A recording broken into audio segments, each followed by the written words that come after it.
Mali yung papel. Yes po. Mim, unang-una sa lahat, binabati kita. Congratulations dahil nakaabot ka dito sa Grand Finals.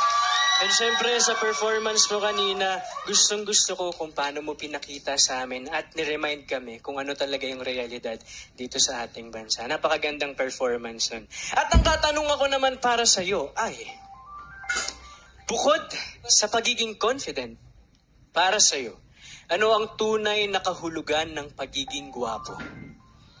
Salamat po sa katanungan ninyo sa akin, pero ang sagot ko po dyan is, ang tunay na kahulugan ng pagiging gwapo ay dapat matalino ka, masipag at may tiyaga na tao. Dahil kung puro ka gwapo, anong magagawa ng kagwapuhan mo sa gastusin, sa mga gagawin sa araw-araw at maging responsable ka ba sa pagiging gwapo mo lang? Kung haluan mo ito ng talino, tiyaga at kasipagan, malamang sa malamang magiging papupunta ka sa gusto mong mapuntahan na lugar. Tapos pagiging rin, yun na nga lang.